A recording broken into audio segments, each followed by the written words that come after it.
Bharatiya Janata party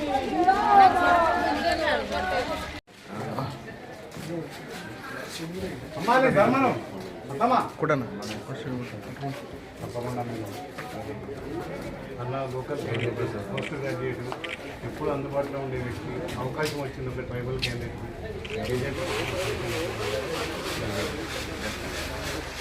Prasad. నేను 24వ ward అభ్యర్థిని. మా బీజేపీ బలపరిచిన క్యాండిడేట్ని నేను.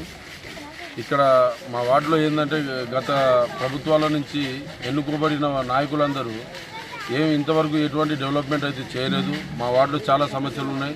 పారిశుద్ధ్య సమస్యలు ఉన్నాయి, నీటి సమస్యలు ఉన్నాయి. ఇది మళ్ళీ ఇంకొకటి ఏంటంటే వర్షాకాలం వస్తే ఇది లోతట్టు ప్రాంతం అనేది మునిగిపోవడం జరుగుతుంది. ఎంప్లాయీస్ అయితే ఒక వారం రోజులు అయితే బయటకు వెళ్ళలేని పరిస్థితి. మళ్ళీ ఇంకొకటి ఏంటంటే ఈ గతంలో ఉన్నటువంటి ఏదైతే వార్డ్ మెంబర్ ఉన్నారో ఆ వార్డ్ మెంబర్ గారు ఇంతవరకు మా ఏరియాకు రేషన్ డీలర్షిప్ తెస్తారని చెప్పి తేలేకపోయారు. మా ఏరియాలో డ్రైనేజ్ సమస్యలు బాగా ఉన్నాయి. మా ఏరియాలో పబ్లిక్ చాలా ఇబ్బందిగా ఉంది. దయచేసి నన్ను గెలిపిస్తే కంపల్సరీ నా మేనిఫెస్టోలో ఉన్నటువంటి అన్ని పనులు చేసి పెడతానని చెప్పేసి ఎల్లవేళ మీకు కృషి చేస్తానని చెప్పేసి నేను అంటున్నాను. ముఖ్యంగా వార్డు ప్రజలు గమనించాల్సింది ఏంటంటే నేను లోకల్ క్యాండిడేట్ని, మీ అందుబాటులో ఉంటాను. మీరు ఫోన్ చేసిన 5 నిమిషాలకు మీ ముందుకు వచ్చి నేను మీ సమస్య తీర్చడానికి తోడ్పడతాను.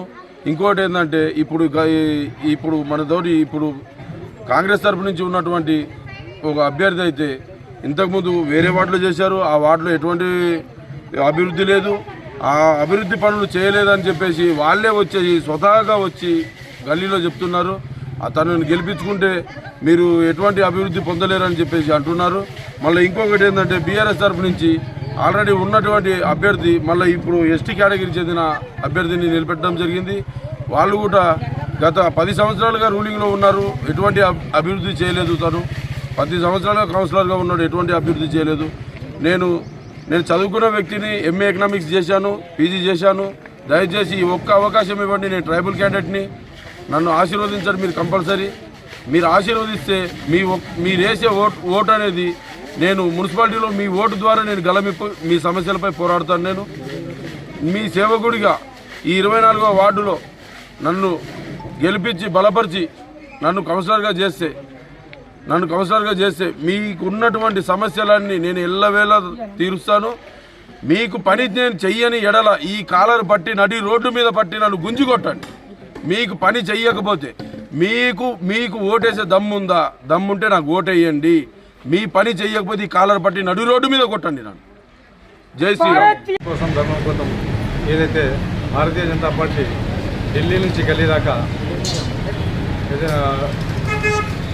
భారతీయ జనతా పార్టీ జెండా ఎగురుతుందో అలాగే మన యొక్క 24వ వార్డులో భారతీయ జనతా పార్టీ అభ్యర్థిగా దుర్గా ప్రసాద్ను అభ్యర్థిగా నిల్చోవడం జరిగింది. అతనికి పూర్తి మద్దతు కాలనీ వారసుల ద్వారా ఉన్నది. దాంతోపాటు కాలనీలో అభివృద్ధి పనులు చూసుకుంటే గతంలో మరి మేమున్నప్పుడు బీజేపీ భారతీయ జనతా పార్టీ అభ్యర్థిగా ఉన్నప్పుడు ప్రతి ఒక్కరికి అందుబాటులో ఉంటూ మరి వారికి రేషన్ కార్డు కావచ్చు, 35 కిలోల రైస్ కావచ్చు, తర్వాత వచ్చేసి మన షాదీ కళ్యాణ లక్ష్మి కావచ్చు, తర్వాత పెన్షన్స్ కావచ్చు, వికలాంగుల పెన్షన్ కావచ్చు, వృద్ధాప్య పెన్షన్లు కావచ్చు, ఇవన్నీ ప్రభుత్వం ఏదైతే ఉందో అది అనుసంధానంగా మేము కౌన్సిలర్గా గెలిచినప్పుడు ప్రతి ఒక్క కుటుంబానికి మేము ఇవ్వడం జరిగింది. దాంతోపాటు సెంట్రల్ గవర్నమెంట్ స్వచ్ఛ భారత్ కింద మనకు ఏదైతే స్వచ్ఛ భారత్ కింద మనకు స్కీమ్ ఉండేనో ఆ స్కీమ్లో దాదాపు 75 కుటుంబాలకు స్వచ్ఛ భారత్ కింద మనం మంజూరు చేయించడం అయింది. అట్లాగే మన యొక్క కాలనీలో ఏదైతే అభివృద్ధి పనులు జరగాల్సినవి ఉన్నాయో వాటిలో కొన్ని మేజర్గా అవి కావాల్సినవి ఉన్నాయి. అదొకటి మన వెంకటేశ్వర కాలనీ యొక్క సాత్పూర్ షర్బత్ కెనాల్ యొక్క నీళ్లు, వర్షం నీళ్లు ఎక్కువైనప్పుడు కాలనీకి వచ్చేసి కాలనీ వాళ్ళ వాసులు చాలా ఇబ్బందికి గురవుతున్నారు. అది మెయిన్ ఎఫెక్ట్ ఉన్నది. తర్వాత వచ్చేసి మనకు సాత్పూల్ ఉన్నది, హనుమాన్ టేకింగ్ నుంచి సాత్పూల్ వరకు ఆ యొక్క డ్రైను వరద కాలువ అంటారు దాన్ని. ఆ యొక్క కాలువను మరి ఈసారైనా పూర్తి చేసి ప్రజలకు మేలు చేయాలని చెప్పేసి కోరుచున్నాము. దాంట్లాగే మన యొక్క సాయిద్రో కాలనీ దాదాపు కాలనీ 20 సంవత్సరాల నుంచి ఈ కాలనీ ఏర్పడ్డది. అందులో ఎటువంటి అభివృద్ధి పనులు జరగలేదు. మేమున్నప్పుడు అక్కడ డ్రైన్ కట్టడం జరిగింది, అక్కడ కచ్చా రోడ్డు వేయడం జరిగింది. కాబట్టి ప్రజలు ఇప్పుడు మేల్కొల్పి ఈరోజు భారతీయ జనతా పార్టీ అభ్యర్థిగా ఉన్న దుర్గాప్రసాద్ని అధిక మెజార్టీని గెలిపించి ఆ యొక్క పనులను మనం పూర్తి చేసుకోవాలని ఓటర్కు నా యొక్క విన్నపం.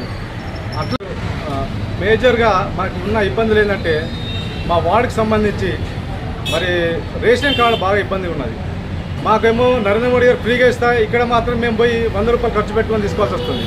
ఎందుకంటే మాకు రేషన్ కార్డు దూరంగా ఉంది, 1 కిలోమీటర్ దూరంలో ఉంది. మరి ప్రజల పాపం పేదోళ్ళు వాళ్ళు పోయి తీసుకురావడం చాలా ఇబ్బంది అవుతుంది.